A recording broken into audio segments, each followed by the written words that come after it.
Sí, sí. Ya, bueno, entonces comenzamos este seminario sobre reología. Según lo que vimos ayer, la reología permite estudiar la relación entre deformación sobre un fluido y desplazamiento, ¿ya? Si a un sólido le aplican deformación, va a cambiar de forma y sería todo. Pero si a un fluido le aplican deformación, se va a desplazar, ¿ya? Porque no tiene integridad estructural, ¿ya? Aplicar una deformación implica que la causa de la deformación es una presión o tensión. En este caso se llama tensión cortante, ¿ya? La tensión cortante es la responsable de que el fluido fluya, valga la redundancia, ¿ya? Eh, si hay una tensión cortante, entonces significa que aplicaron cierta fuerza sobre un área, fuerza partido por área es presión, ¿ya? Y el efecto sobre un fluido, debido a que tiene poca integridad estructural, va a ser que se va a desplazar, va a adquirir velocidad. Sin embargo, a diferencia de un sólido, ¿ya? Que la velocidad en un sólido es constante, todas las partes van para el mismo lado, en un fluido la velocidad depende de la posición, ¿ya? Por ejemplo, en un río que está fluyendo, en la superficie del río la velocidad es máxima, pero si ustedes bucean y empiezan a bajar, ¿ya? Mientras más abajo estén, menos velocidad sienten. Y en el fondo del río no hay velocidad, está todo en reposo. Eso significa que existe un gradiente de velocidades, o sea, una variación de la velocidad respecto del espacio, ¿ya? Y si ustedes dibujan los vectores de velocidad en función del espacio, en función de x, y o z o alguna otra variable como r, el radio, obtienen el perfil de velocidades, ¿ya? Un esquema que les permite ver cómo cambia la velocidad al cambiar el espacio, ¿ya? Entonces, resumiendo, eh, tenemos la causa del desplazamiento, que sería el esfuerzo cortante, y el efecto entendido como algo abstracto, como algo matemático, que es el gradiente de velocidades, ¿ya? Ambas variables pueden ser graficadas en un reograma, un gráfico de flujo, donde se grafica sigma en función de gamma, o sea, el esfuerzo cortante en función de gradiente de velocidades, y la pendiente de esa curva va a ser la viscosidad, ¿ya? Entonces, súper útil en esta facultad estos temas, en especial la viscosidad, porque tanto químicos farmacéuticos, ingenieros de alimentos y bioquímicos trabajan con cosas que fluyen, ¿ya? Medicamentos, alimentos, etc. Súper importante, el reograma no tiene por qué ser recta, puede ser una parábola, una curva, una cúbica, ¿ya? Lo que implica que la viscosidad no tiene por qué ser constante, porque la pendiente puede cambiar, ¿ya? Entonces, en general, para comparar la viscosidad de un fluido real con algo que tiene que ser la referencia, esa referencia va a ser la línea recta, un fluido ideal, un fluido newtoniano, ¿ya? Y uno puede ver si la pendiente está arriba de un fluido newtoniano, lo que significa que puede ser algo elevado a 2, elevado a 3, elevado a 4, ¿va? Porque cuando en línea es algo elevado a 1, cuando en línea, o puede estar por debajo de un fluido newtoniano, ¿ya?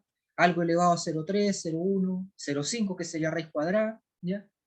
Y además podemos ver si el fluido tiene o no tiene memoria, ¿ya? Si tiene memoria, cuando ustedes dan un valor de gamma, un valor del gradiente de velocidades, si dan un valor de gamma, van a tener dos esfuerzos que generan ese gamma, dependiendo de si el sistema lo están apretando o lo están descomprimiendo, comprimiendo o descomprimiendo. Entonces el valor asociado a sigma depende de si gamma está aumentando o disminuyendo. Eso es un fluido con memoria, porque recuerda lo que pasó antes. Y ahí uno dice, está disminuyendo sigma o está disminuyendo gamma, así que este es el valor de sigma, o si no, está aumentando gamma, así que este es el valor de sigma. En vez de una curva hay dos curvas cuando tiene memoria. Cuando no tiene memoria, para cada gamma hay solo un sigma. Da lo mismo si van en reversa o van hacia adelante. Siempre es uno con uno. Cuando es con memoria es un valor de gamma puede tener dos sigmas, ¿ya? Fluidos con memoria, la sémola, ¿ya? La sémola, porque cuando ustedes aumentan la presión, cuando la aumentan, se vuelve sólido, pero cuando la disminuyen, por ejemplo, hay gente que puede correr en sémola, ¿ya? Porque aumenta la presión, pero si hunden el pie y después lo sacan lentito, se vuelve líquida, ¿ya? Entonces hay dos valores de sigma o de presión, dependiendo de cómo apliquen la presión, ¿ya? Eso influye en el gradiente de velocidades. En cambio, con el agua pasa todo lo contrario, ¿ya? Siempre actúa como líquido, ¿ya? Para un valor de gamma hay un valor de sigma, ¿ya? ¿Alguna duda?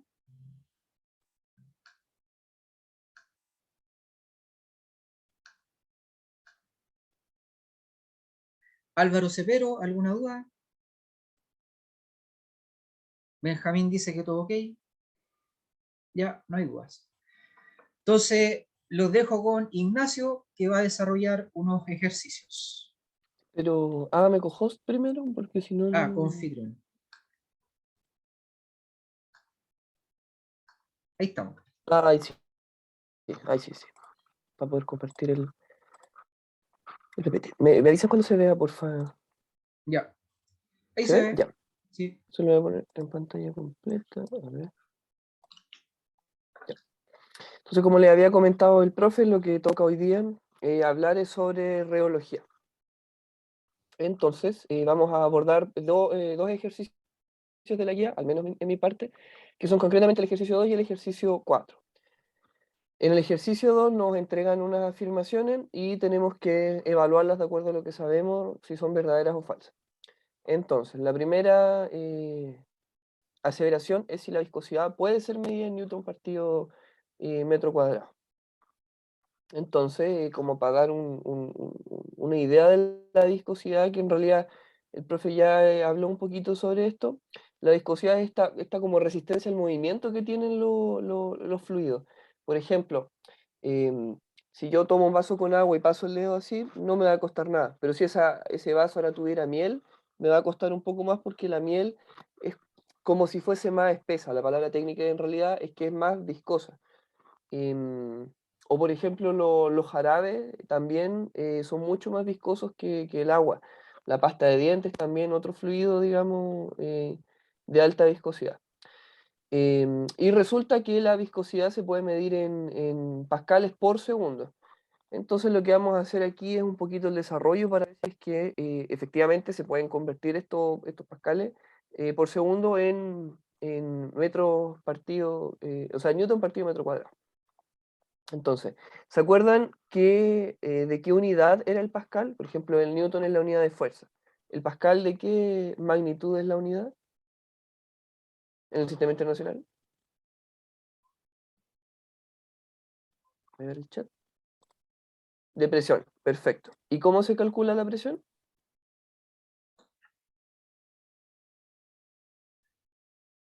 En general, porque hay dos ecuaciones, pero ¿cuál es como la definición de presión?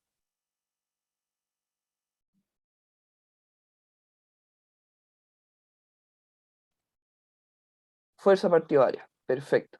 Tenemos entonces que presión es fuerza, presión es, presión es fuerza partido área. ¿La fuerza en qué unidades se mide? En newton, perfecto. Entonces tenemos que pascal por segundo es lo mismo que newton partido en qué unidades se mide el área.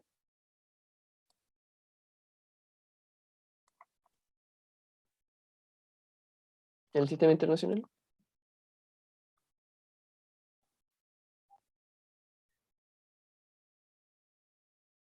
Mm, casi, casi. El metro cúbico es más de volumen. Piensa, por ejemplo, en un cubo que tiene 3 dimensiones que miden 1 metro. Por eso de el cubo. Entonces, un cubo de agua, por ejemplo, en realidad es bastante grande, 1 metro cúbico. Y eso en realidad es una cantidad de volumen. No así, como dice Benjamín, el metro cuadrado, que si te fijas es 1 metro por 1 metro y te da una superficie plana. Entonces, así puedes asociarlo a que te da un área. Entonces, tenemos Newton partido metro cuadrado por segundo. ¿Y qué nos pasaban acá? Newton partido metro cuadrado. Por lo tanto, sabiendo esto, nos falta multiplicar por un segundo. Y por lo tanto, esta aseveración es falsa. Eso sería Veamos presión. entonces. Claro, claro. Esta vendría siendo la, como vemos en la Presión y parte B, no viscosidad. acá, claro, esa vendría siendo solamente la presión y falta multiplicarlo por un segundo para obtener el, el- la, la viscosidad. La siguiente expresión nos dice que sigma es igual a 1.8 por gamma elevado a 1.9, corresponde a un fluido dilatante. Entonces tenemos dos formas de abordar esta aseveración. La primera es solamente mirando la ecuación y viendo que aquí hay un exponente. Este exponente tiene cierta propiedad respecto al 1. Es concretamente mayor que 1. Por lo tanto, podemos decir que no hay un comportamiento lineal, porque cada vez que aumentemos en una unidad de gamma, vamos a estar aumentando en 1.8, sí, pero a la vez este gamma se nos va a ir elevando, lo que significa que cada vez va a ser más grande. Y lo otro que podemos hacer es mirar o recordar los tipos de fluidos que existen y sus, digamos, respectivas curvas en un reograma. Y ir graficando así someramente, yo lo hice en Excel, pero ir graficando así sobre un papel rápidamente cómo nos debería dar el gráfico. Em, es decir, simplemente en el papel ustedes dibujan el gráfico y van viendo, por ejemplo, aquí debería ir el 0, aquí debería ir el 1, el 2, el 3, y se van a dar cuenta que al final van a obtener una curva que es más bien del tipo potencial. De ahí viene el tema del exponente, que es una potencia. Estamos elevando nuestro X a un parámetro. Em, por lo tanto, si vemos este gráfico rápidamente, podemos ver que la curva, en vez de ser recta, es como si hubiese un desplazamiento de los valores hacia arriba. Entonces, vemos nuestro gráfico y vemos que aquí efectivamente hay un gráfico que, si nosotros trazamos la recta, tiene, perdón, una curva, que si nosotros trazamos la recta, nos deja un desplazamiento hacia arriba. Y ese es efectivamente el fluido dilatante. Por lo tanto, podemos decir que la aceleración 2 es correcta. La viscosidad siempre será igual a la derivada de sigma respecto de gamma. Efectivamente, en un gráfico vamos a ocupar esto. Efectivamente, en un gráfico de, de, de esfuerzo cortante por gradiente de velocidad, vamos a ver que la pendiente, partiendo en lo sencillo, en un fluido newtoniano, es la viscosidad. Y efectivamente, como es una recta, es mucho más sencillo de calcular, pues, porque sabemos que nosotros, si medimos acá o medimos acá, siempre vamos a obtener la misma pendiente. El problema ocurre más con estos fluidos no newtonianos, como el pseudoplástico o el dilatante, principalmente. Ahí está. En donde si nosotros medimos la pendiente que hay acá, vamos a obtener un valor distinto al que hay acá. Lo que sí podemos hacer es obtener la razón de cambio puntual. Y eso se obtiene básicamente con la derivada. La derivada es la razón de cambio de, de una variable respecto a otra. Por ejemplo, si nosotros aquí, otra forma de verlo también es con la tangente. Si nosotros trazamos una tangente acá, ay, no me quedo muy tangencial. Si nosotros trazamos una tangente acá, es distinta a la tangente de acá. Sin embargo, este punto que estamos tocando de la curva, que aquí en la parte de acá como que no parece muy un punto, em, podemos obtener cómo está cambiando, en este caso, el esfuerzo cortante en función de la velocidad cortante. Entonces podemos decir que esta aceleración es verdadera. Y finalmente nos queda, el perfil de velocidad en una tubería es una parábola, dado que en el centro la rapidez es mínima y esta aumenta al acercarnos a las paredes de la tubería. Vamos a ver esto que tengo acá, los perfiles de velocidad. Como bien les mencionó el profe al inicio, cuando nosotros tenemos un fluido, que voy a representar por este mazo de cartas, eh, y nosotros ejercemos una presión en la parte de arriba, solamente apretamos el fluido. Pero que ya es difícil, en realidad los líquidos son bastante poco compresibles o generalmente ni se pueden comprimir. Sin embargo, si nosotros esta presión la ejercemos hacia el lado, vemos que nos queda una especie no sé cómo llamar esta estructura, pero es bastante Desplazamiento similar. que cambia con la profundidad. Claro, un desplazamiento que cambia con la profundidad, Y la perfecto. Como presión que vemos en la aplicaste se posición, llama cortante. perfecto. Em, y de hecho, si nos damos cuenta, al aplicar la presión, hay unas placas o cartas que se están desplazando mucho más que otras. Si se fijan, esta tienen un desplazamiento, en este caso es prácticamente nulo, pero vamos a decir que es menor. Teniendo este desplazamiento menor, pero la misma cantidad de tiempo, vemos que hay mucha menos velocidad que aquí arriba, donde tenemos un gran desplazamiento al aplicar esta presión cortante, pero la misma cantidad de tiempo. Por lo tanto, podemos decir que aquí hay más velocidad al haber aplicado la misma presión que aquí abajo. Si nosotros sacamos esta diferencia, podemos hablar de una gradiente de velocidad. Pero lo interesante ocurre en las cañerías, en los tubos, donde al aplicar la presión, si se fijan, obtenemos una figura más bien como tampoco sé cómo escribir esta figura, como un semicírculo, en la que la velocidad mayor o la Tiende a rapidez parábola. mayor, claro, está en el centro y tiende a una parábola, como esta figura tipo parábola. Le voy a dar más forma porque si no me queda muy triangular, muy poligonal. Ahí está. Ahí podemos ver el fenómeno, digamos, explicado como si esto fuese un fluido, porque en realidad son sólidos. Pero podemos entender un fluido como una capa de, de sólidos, por decirlo de algún modo. Como varias capas una sobre la otra, que al aplicar un esfuerzo cortante, hay una diferencia en cómo se comporta cada una de estas capas. Entonces nos vamos a devolver a esta y vamos a decir que es falsa, porque si se fijan, en el perfil de velocidades, quien más se mueve, quien más tiene un desplazamiento respecto a las demás, son las capas del centro, versus las capas de afuera, que o bien en este caso no se mueven, pero en el caso real se van a mover mucho menos. Por lo tanto, podemos decir que esta es falsa. Vamos a mirar ahora las alternativas, sabiendo eso, sabiendo que la 2 y la 3 son verdaderas. Nos dicen que la 1 y la 2 son verdaderas. Está mala, porque la 1 era falsa. Que la 2 y la 3 son verdaderas, podemos marcarla preliminarmente. Que la 3 y la 4 son verdaderas, que sabemos que no, porque la 4 era falsa. Que solo 1 es verdadera, falsa. Y que ninguna de las 4 alternativas es verdadera. También es falso porque encontramos que la B sí nos cuenta cuáles son las alternativas correctas. Por lo tanto, la alternativa correcta es la B. ¿Hay alguna duda con este ejercicio? ¿Con cómo lo abordamos? ¿Cómo tomamos los conceptos? ¿Una cosa así? Por mi parte, todo claro. Ah, qué bueno.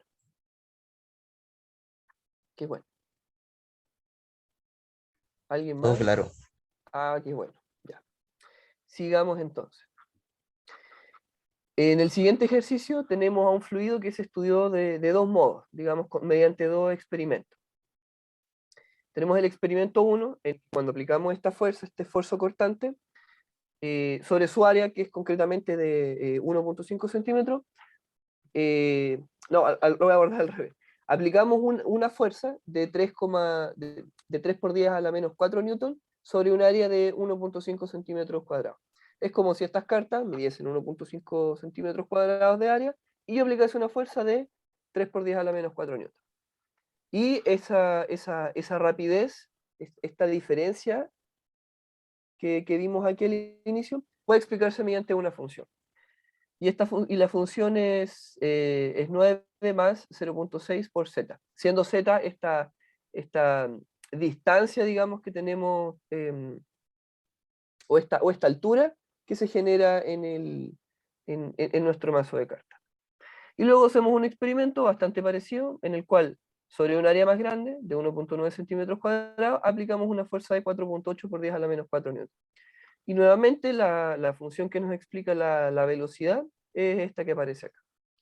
Entonces, nos preguntan que calculemos el sigma, que viene siendo este esfuerzo cortante, el gamma, que viene siendo el gradiente de velocidades, y eventualmente la viscosidad.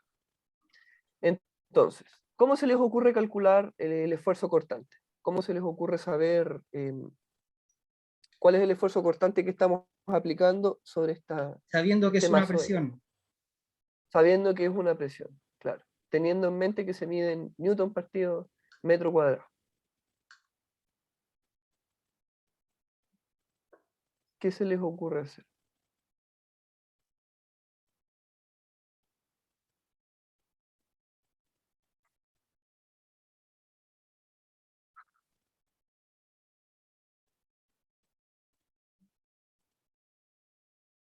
Dividiendo fuerza por área. Perfecto, Gustavo.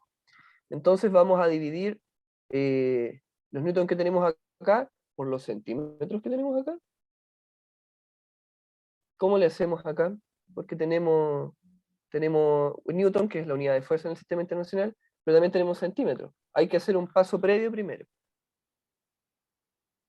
¿Cómo se llama ese paso previo? ¿Y cómo lo haríamos?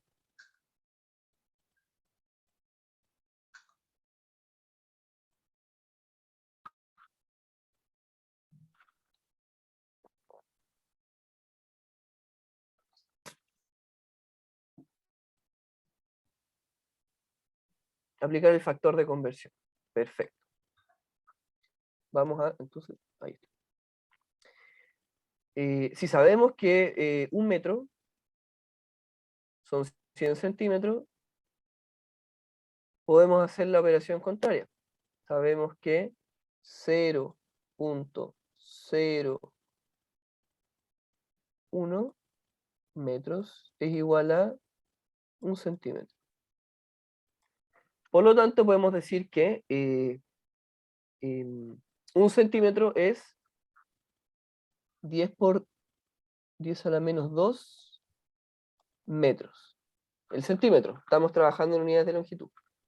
La gracia está en que ahora nosotros podemos elevar al cuadrado para obtener centímetros cuadrados. Entonces, 1 centímetro cuadrado va a ser igual a, aquí, elevado a 2 metros cuadrados, y luego podemos aquí también hacer la regla. Y nos vamos a quedar con que 1 centímetro cuadrado, lo voy a hacer aquí arriba, es igual a 10 elevado a la menos 2 por 2 metros. Y eso viene siendo 10 a la menos 4. Por lo tanto, aquí tenemos nuestro factor de conversión. ¿Qué Metros hacemos cuadrados. entonces? Metros cuadrados, perdón, si me había comido un 2. Tenemos entonces que dividir, como habían dicho en el chat, la fuerza, que son 3 por 10 a la menos 4 newton, dividido por el área. Que el área son 1.5 por 10 a la menos 4 centímetros. 1.5 por 10 a la menos 4 metros, perdón, metros. Ya lo pasamos al sistema internacional. Y nos vamos a Metros quedar... cuadrados. Ay, de nuevo, se me pasó. Verdad, se me había pasado Y quedan el 2. pascales. Claro. Vamos a hacer entonces el desarrollo. Y tenemos 3 por 10 a la menos 4 dividido 1.5. Y nos quedamos con 2. Newton partido metro cuadrado, y como vimos al inicio, esos son pascales, unidades de presión. Luego hacemos el mismo procedimiento, pero para el experimento. Tenemos entonces 4.8 newton. Esta es la parte A, por cierto. Tenemos 4.8 newton por 10 a la menos 4 newton. Ahí está. Dividido por el área, que son, en este caso, 1.9 por 10 a la menos 4 metros cuadrados. Ahora sí no se me pasó. Y esto viene siendo, daba 3, algo, a ver. Me da 2,53. 2,53. ¿Les da los mismos resultados, pascales? Por cierto. ¿Llegan a los mismos números? O sea, lo están haciendo en paralelo, porque a lo mejor no lo están haciendo en paralelo. Pero quienes sí lo están haciendo, ¿están consiguiendo los mismos valores? La idea es que usen las calculadoras. Ah, claro. Al Reproduzcan menos los a mí sí. cálculos. Ah, ya, perfecto. Entonces tenemos el apartado A. Calculamos el sigma. Ahora vamos a calcular el gamma. El gamma es esta razón de cambio de la velocidad. y vemos que tenemos la función que nos explica cómo varía la velocidad en función de la profundidad en este caso. ¿Cuál vendría siendo entonces la razón de cambio en esta función? Esta función que está acá y que está acá. ¿Cómo podemos decir esta es la razón de cambio de la velocidad solamente mirando la función? Recuerden el gráfico que les mostré al inicio.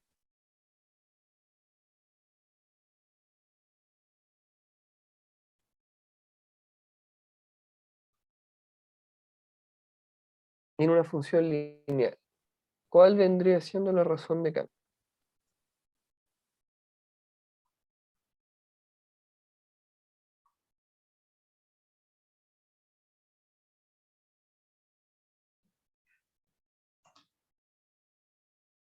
Si yo grafico, por ejemplo, esto, vamos a tener Bien, velocidad. Gustavo, eso es. A ver. Ay, verdad, la pendiente, sí, sí, sí. No había visto el chat. Igual voy a terminar la idea. Porque veo que igual una pura persona lo dijo. Entonces, tenemos la velocidad en función de z y tenemos acá el intercepto que viene siendo 9 y tenemos nuestra pendiente. Así. Que en este caso viene siendo 0.6. Entonces, esta pendiente, esta razón de cambio, esta pendiente es la razón de cambio, como bien dijo Gustavo en el chat. Entonces vemos que en el experimento 1 la pendiente es lo que aparece acá, y en el experimento 2 la pendiente es lo que aparece acá. Tenemos entonces que en la B la pendiente es 0.6 en el experimento 1 y en este caso me imagino que Z se mide en metros. Por lo 7 tanto, metros. entonces vamos a tener que esto se mide en 1 partido segundo. Sí, Para así obtener rapidez, claro. así es. Mientras que por otro lado, en el experimento 2 tenemos que vale 1.08, o sea, 0.8 segundo la menos. Y ya vamos a calcular la letra C. Si nosotros hacemos un gráfico para obtener la viscosidad, nos vamos a dar cuenta que tenemos que graficar sigma partido gamma y vamos a asumir cierta linealidad en el tramo que estamos calculando al menos en el tramo que estamos calculando vamos a decir que hay cierta linealidad. Precisamente porque nos piden la viscosidad en gamma en 0.7 y nosotros conocemos los valores en 0.6 y en 0.8. Por lo tanto, si asumimos que hay cierta linealidad en este pequeño segmento del gráfico, porque podría ser que el gráfico tenga una forma así, o podría tener cualquier forma en realidad el gráfico, pero vamos a asumir que en este pequeño tramo existe cierta linealidad. Por lo tanto, lo único que tenemos que hacer es calcular la pendiente con la ecuación de la pendiente. Eso es I2 menos I1 partido X2 menos X1. I2 viene siendo entonces, a ver, voy a poner acá.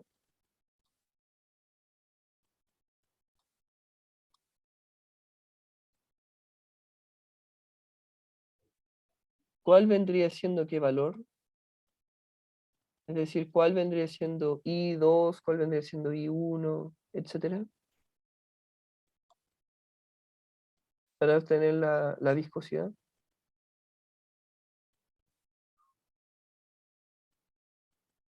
Vamos a ver esto. Ahí está. Para poder ver bien la pantalla. ¿Cuál vendría siendo? Primero, ¿cuál vendría siendo nuestra variable I? ¿Cuál es la variable que cambia respecto a la otra?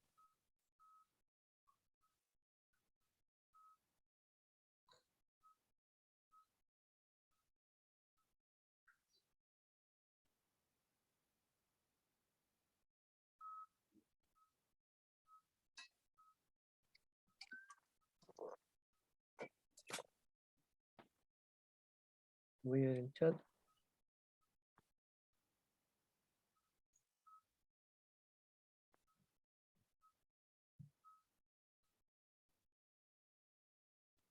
¿Qué variable se está modificando respecto a la otra?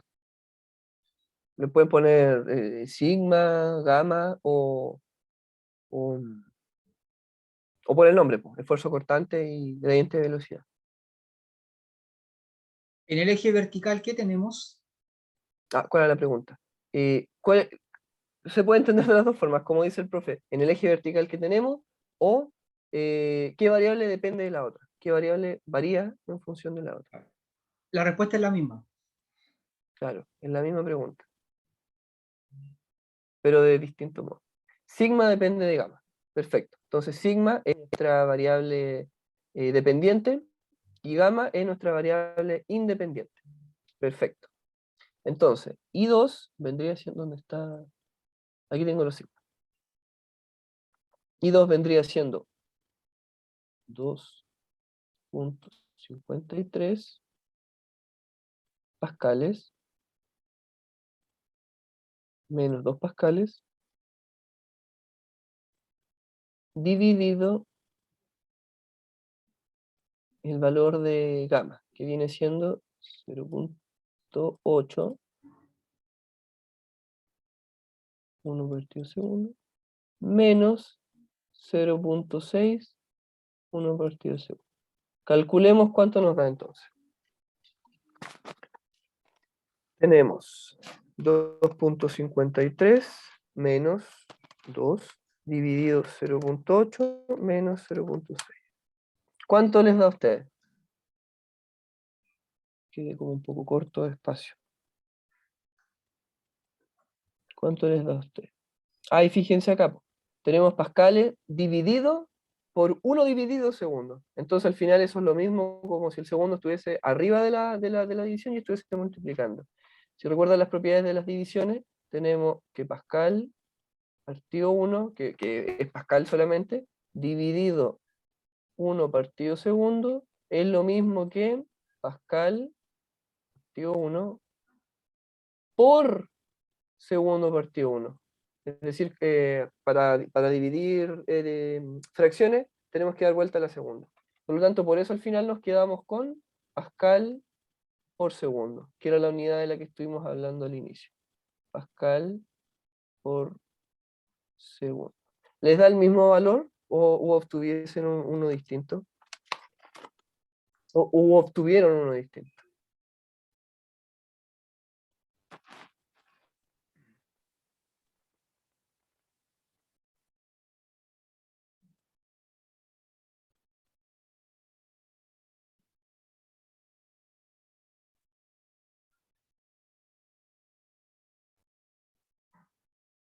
Ah, ya, perfecto. A Benjamín le dio lo mismo. Entonces, ¿hay alguna duda con esta parte de cálculos más bien de...? Es importante agregar que como gamma 1 vale 0,6 y gamma 2 vale 0,8, entonces esa es la viscosidad en el punto medio, en gamma igual Ah, claro, 0,7, porque claro. no tiene por qué ser constante. Claro, estamos asumiendo como cierta linealidad en este tramo más o menos. O sea, conocemos el valor de acá, que viene siendo el gamma 0.8, y conocemos el valor de acá, que es gamma 0.6. Entonces podemos estimar más o menos cuánto viene Y si siendo no el el punto valor central. exacto, vamos a estar cerca. Claro, claro.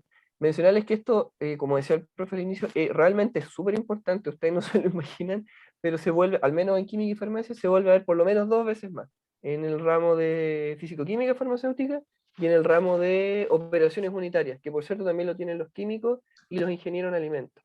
Entonces esto realmente es súper importante, por ejemplo, para formular jarabe, por ejemplo, las soluciones de proteína tienden a tener alta viscosidad, por ejemplo, las mucosas del estómago, o bueno, de cualquier órgano en realidad, de cualquier órgano interno, también tienen distinta viscosidad y eso altera la absorción de medicamentos y es todo un problema cuando pasa eso. Pero dejarles la idea de que en realidad es un fenómeno, primero súper visible, cuando ustedes le echan leche a su cereal y después le ponen miel, yo nunca lo he hecho, pero podrían hacerlo. Pero estos fenómenos reológicos están presentes en toda su vida, cuando le echan ketchup a las papas fritas o cuando se cepillan los dientes. La pasta de dientes es un fluido plástico. Si se fijan, la pasta de dientes adentro del tubo de pasta está como sólido, está duro, está duro. Pero cuando ustedes aprietan el tubo, están ejerciendo una presión, la pasta de dientes se mueve como si fuese un líquido, po. Se mueve, sale, se deposita sobre el cepillo Y nuevamente, como dejamos de ejercer presión, se vuelve a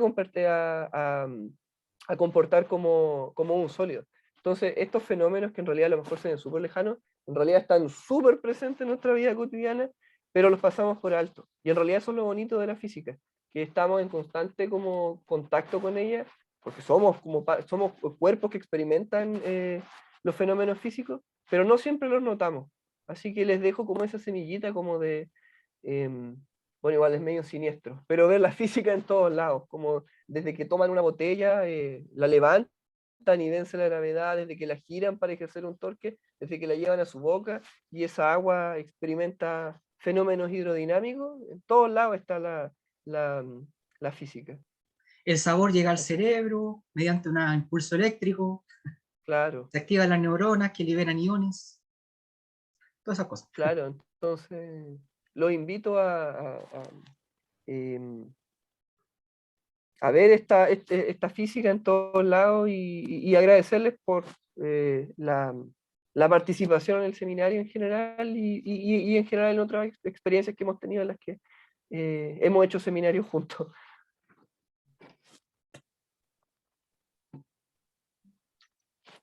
Así que eso sería mi parte al menos. Sí. ¿Les quedó alguna duda? Ah, sí, tenía sabía porque alguna duda, pero ¿les quedó alguna duda? Sobre todo con el segundo ejercicio que abordamos. Ya, Benjamín dice todo claro.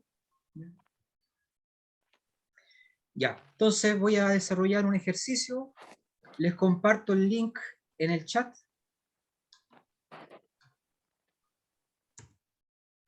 Ya, entonces pueden dar clic en el link.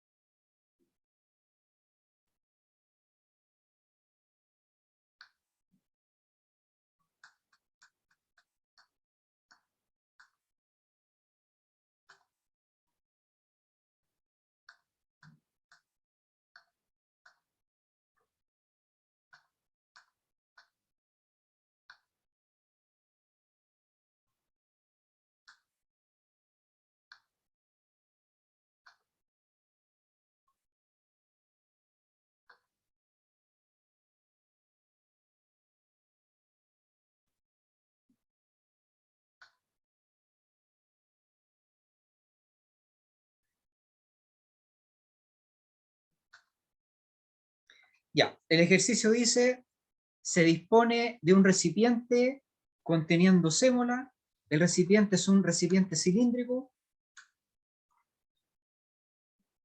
El radio vale 15 centímetros. La longitud o altura vale 37 centímetros. Y la densidad de la sémola es 1,47 gramos por centímetro cúbico o 1470 kilogramos por metro cúbico, de acuerdo con la figura de la derecha. Observen que el eje Z se definió como la vertical y que Z igual a 0 está en el fondo y que hay un punto P, ¿ya? Un punto P que está a una profundidad H. Entonces el punto P va a experimentar una presión que corresponde a una columna H de sémola, ¿ya? Más la presión atmosférica, que comparada con la presión que hace la sémola, se puede despreciar. No van a tener valor exacto, pero va a ser muy cercano al real. ¿Ya? Suponga que el esfuerzo cortante, en función del gradiente de velocidades, es el siguiente. Sigma vale 1,7 gamma por elevado a 1,3 pascales. ¿Ya? Sigma se mide en pascales. Calcule la presión absoluta en P. Como dice absoluta, es la presión neta, o sea, la que ejerce una columna de sémola de altura H más la que ejerce la atmósfera, porque dice absoluta. ¿Ya? La que ejerce la atmósfera es una columna de aire de 10 kilómetros. Sabiendo que la coordenada Z del punto P vale 6 centímetros. ¿Ya? Damos una profundidad de 6 centímetros respecto de la superficie de la sémola. Letra B, calcule la cantidad de masa total de la sémola contenida en el recipiente.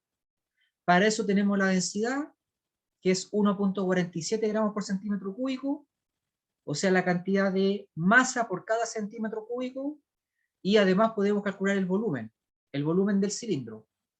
Con esas dos variables tenemos la masa dentro del cilindro. Letra C, de acuerdo con la ecuación 1, ¿qué tipo de fluido es la sémola? La ecuación 1 dice 1.7 gamma elevado a 1.3. Esa es la expresión para sigma, para la tensión cortante. Letra D, calcule la viscosidad en la sémola en gamma igual a 2 segundos a la menos 1, utilizando delta gamma igual a 0,2. ¿Ya? Similar al ejercicio que hizo Ignacio, entonces gamma sería 2, el punto medio, habría que retroceder 0,1, llegamos a 1.9, y habría que avanzar 0,1, llegamos a 2.1. Y así tenemos que el intervalo vale 0,2, que es la diferencia entre 2.1 y 1.9. Y el punto que está al medio es 2, que es lo que dice la pregunta D. ¿Ya? Calcule la viscosidad en gamma igual a 2. Entonces se retrocede un poquito y se avanza un poquito. ¿Ya?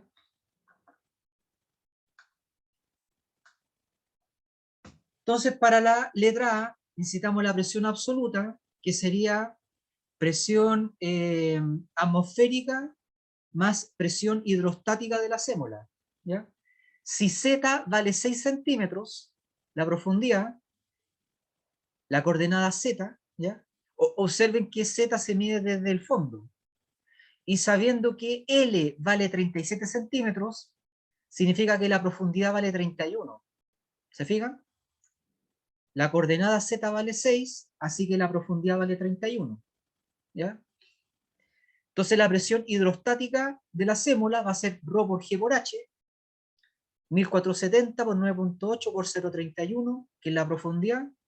Entonces la presión hidrostática nos da 4.465.9 pascales, pero la pregunta dice calcule la presión absoluta, que es la hidrostática más la atmosférica. Entonces sumamos 4.465.9 con la atmosférica, que es 101.325, y tenemos la presión absoluta en el punto P, correspondiente a 31 centímetros de sémola que tenemos arriba, ¿ya? Que tenemos arriba, siempre lo que importa es la cantidad de sémola que está arriba, ¿ya? Esa es la que hace presión, más la presión de 10 kilómetros de atmósfera, ¿ya? Y esa es la absoluta, 105.791, ¿ya? Letra B, la masa de sémola va a ser densidad multiplicada por volumen. La densidad vale 1470 y el volumen es el volumen asociado a un cilindro, que sería área basal, pi r cuadrado, por altura, que es L, obviamente toda la altura porque nos preguntan por toda la masa, ¿ya? Entonces sería 1470 por pi por el radio, dado que el radio es dato, ¿ya? 15 centímetros, colocamos 0,15 al cuadrado, y por la longitud total, 0,37. Así que en total tenemos 38.45 kilogramos de sémola. ¿Ya?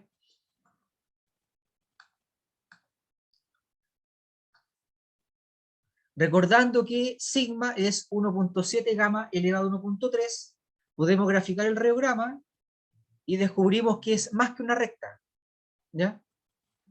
Más que un fluido newtoniano. Sigma en función de gamma es el rheograma. Por lo tanto, es un fluido dilatante. En todo caso, el exponente siendo mayor que 1, ¿ya? También indica que es un fluido dilatante. Letra D, calculamos la razón de cambio o la pendiente.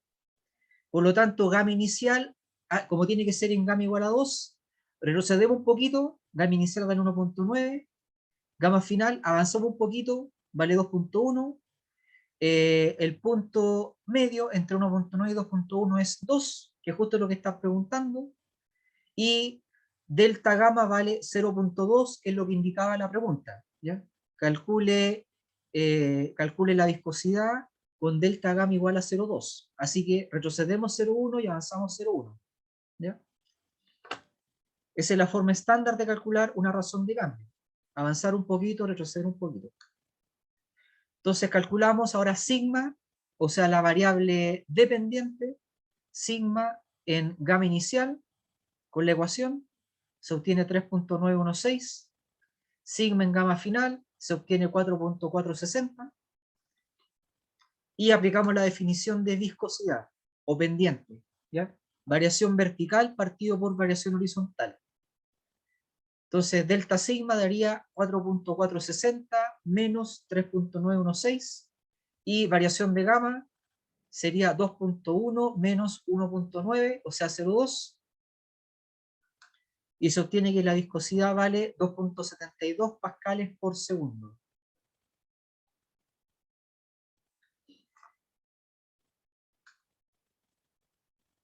¿Alguna pregunta?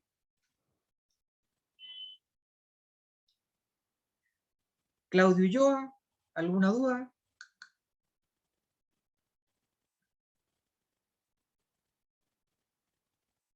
Gustavo, Álvaro, ¿no tienen dudas?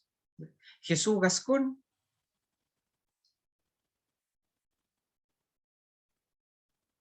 Claudio, Jesús, ¿todo bien? ¿Ya? Ok.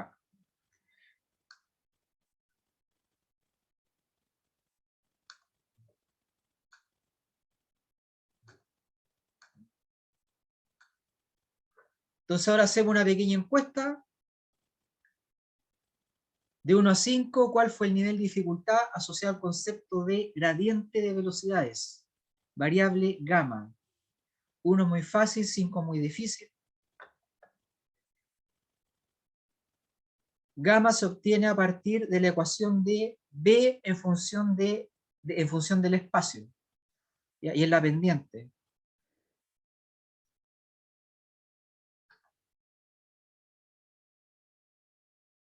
Es la pendiente de la función. Puede ser una pendiente variable. ¿Ya?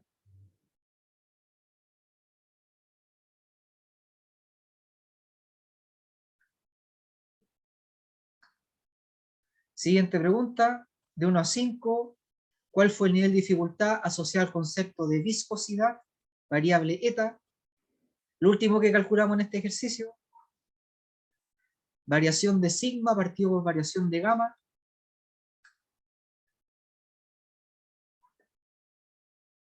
Como ya vieron, este concepto se utiliza mucho en esta facultad. Hay gente que ha hecho su tesis en estos temas, en rheología.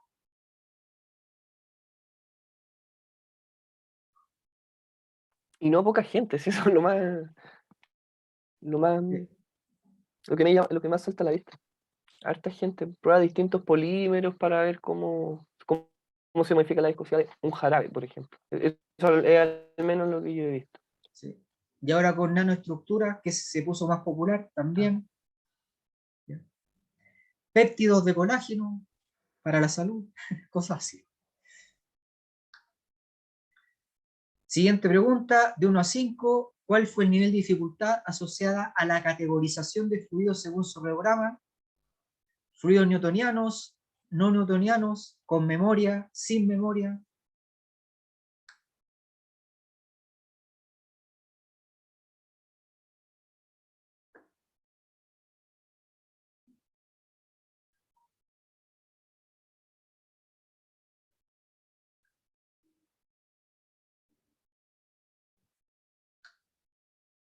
Ya, esa fue la última pregunta de la encuesta.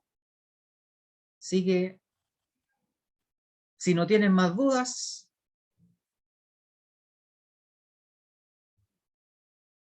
ok. Lo dejamos hasta aquí entonces. ¿Ya? Me despido, que estén bien. Gracias, Ignacio. Igualmente que estén muy bien. Chaito. Sí, hasta luego.